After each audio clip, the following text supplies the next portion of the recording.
Henry Slomba. I'm a junior at West Haven High School and the Educational Center for the Arts in New Haven.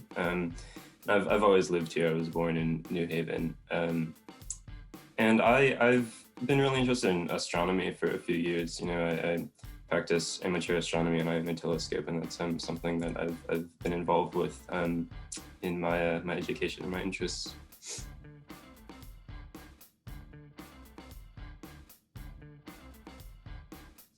It was in an 8th grade science class in middle school that we did just like a small unit, on astronomy and the solar system. And that was something that, I had never really been exposed to in that sort of way. And there was something about it that just really, really sort of interested me and that I wanted to know more about. So it was that sort of first exposure through school that sort of got me involved a little bit. And then just on my own, I sort of brought in that interest and investigated it and, got a telescope to use and go outside and, look at the stars and the planets and learn about that sort of thing. Throughout all of my life, I've been really interested in science fiction and that sort of genre. And, I study art in school, I'm an artist, and science fiction, in film and, comics and just that sort of like cultural media, is something that I've sort of absorbed all my life. And when I sort of like got exposed to space and astronomy in that class, it sort of made me realize that these kinds of things that I've seen, in like, fantasy and fiction and all of that, like really, exist in the sky and they're like out there in the world. And so I think it was my interest in like science fiction that really got me interested in actual science, and astronomy in that way.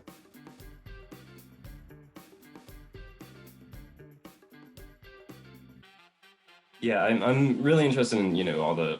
NASA missions and all of that is something, just knowing that it's like a really current thing that's happening, and, like people are researching all of this with, like the SpaceX launches and trying to like, go farther and go into space more and have a presence there. And it's something that's, alive and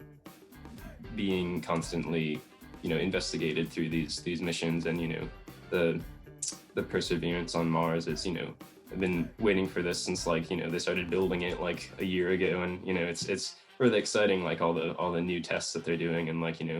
it takes a long time too, like they're talking about, maybe in the 2030s, they can like send another one to get the samples from the rover and all of that. But I'll still be watching it then, I think. I'm waiting for these like, these Artemis missions, back to the moon and eventually to Mars. I think we have all the robotic probes and everything, and I don't know, just like being able to live through, like actually knowing that, real explorers have like gone to these like brand new places that have, never been gone to before. And we have like, the space station and all of those manned missions there. And that's something very, very interesting to follow too. You can actually see like, the space station going by in the sky sometimes. And that's, something I really enjoy, just like having that evidence of, like this piece of, spacecraft out there that, a long time ago, nobody would have ever thought that we could really do it, but getting to Mars with a manned mission would be something that I would really anticipate very greatly, and back to the moon,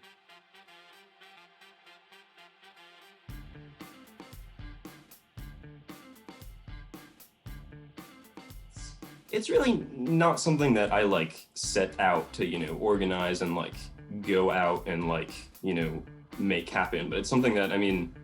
when I'm doing astronomy and looking at things in my telescope, I go down to the sidewalk on the busy street near my house, because that's where you can see the best stars and everything. And sometimes just people walking by on the sidewalk, or sometimes people stop in their cars just to like see there's a guy with a telescope and see maybe what they can see through there. And it's really fun to be able to show people what I'm doing and like share that with them. And a lot of people seem really interested about like what's out there. Like, I don't know, people, it seems like there's this sort of interest in science and in astronomy that everybody sort of has, even if they haven't really like, I don't know, tapped into it so much, but just like seeing the science, out there, I think is something that anybody can appreciate, and that's something very, very nice for me to see and be able to share.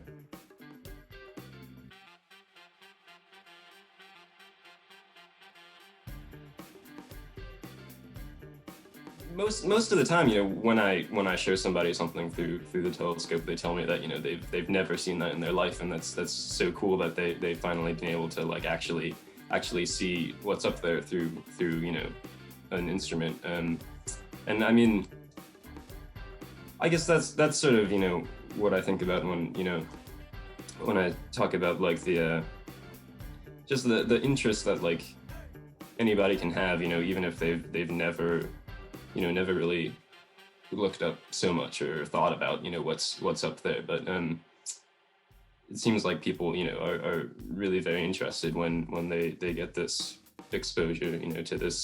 this thing that's sort of new to them, but like something that anybody can know about and relate to, and that like everybody learn the planets in elementary school or whatever. And so it's like, I don't know, just tapping into this sort of basic knowledge that everybody has, but like really seeing it sort of for the first time, I guess, is really exciting, I think. So a lot of people really like to see the rings around Saturn, because I mean, they always remark like, wow, you can actually see them, like they're actually there, the rings, and that's really fun to be able to expose people to. But the moon is another big one, which is much bigger and much larger than like any other object that you can really see through the telescope. And so I mean, like, people just looking at it and they're like, all the craters, like you can see them, like I don't know, it's like you're in the Apollo capsule, and like you can actually see what they saw when they were going to the moon, but just from the sidewalk. I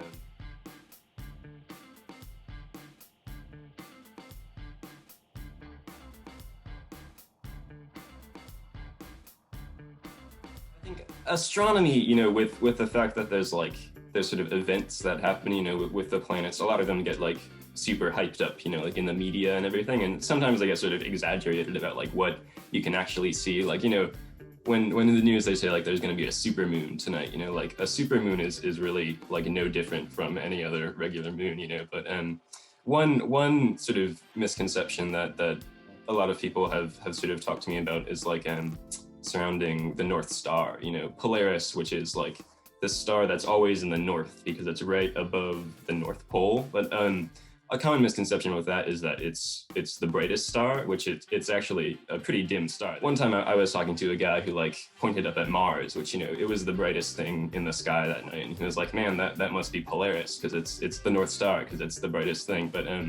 I think when I told him it was Mars, he was actually a lot more interested in it, because like, wow, that's actually a planet and not this little star that I thought it was.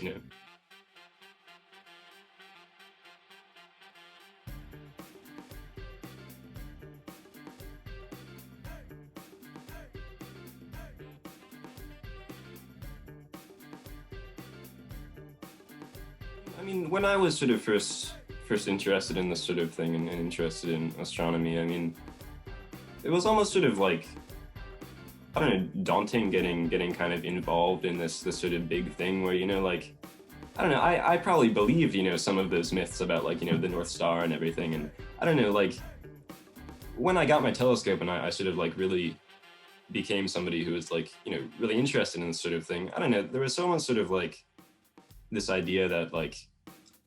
I had to sort of know a lot about it to be interested in it. Like I would try to, memorize the planets and then all of that sort of thing, and, check myself and get it wrong, and then sort of feel sort of silly that like I could call myself, somebody who is interested in this thing, but I didn't really know so much about it. I think like that, it goes back to what science is about, like the unknown and about, like learning what we don't know already. And so I think there's really no shame in like first getting involved in science and not really like, knowing everything about what you're interested in, because I mean that's the point, to learn and to to be able to know those things, you know, bit by bit and get interested. And then I think like knowing that and knowing that like, I mean, you don't like need like all the tools and like all the capabilities before you can get interested in science. For a while, you know, I was just doing astronomy, you know, like with my eyes and, you know, what I could see like out in the backyard. And so before I even got a telescope, you know, I was interested in that and sort of looking around at what I could see and doing the same sort of learning that I do with the telescope just before I had it. And so eventually, you know, I sort of knew enough about the sky that like I would be able to, you know, point the telescope or like know where to look. And that, I guess, sort of the telescope kind of augmented my interest or like furthered it instead of like, you know, becoming what I could do astronomy through, you know, like the telescope helped me learn and have that interest, but it didn't like make my interest possible. Like, you know, if you sort of get led to sort of get certain tools or instruments and sort of further your interest and your knowledge, that's, you know, really great. But like you don't like need any prerequisites or any like, you know, knowledge or tools or anything before you can like,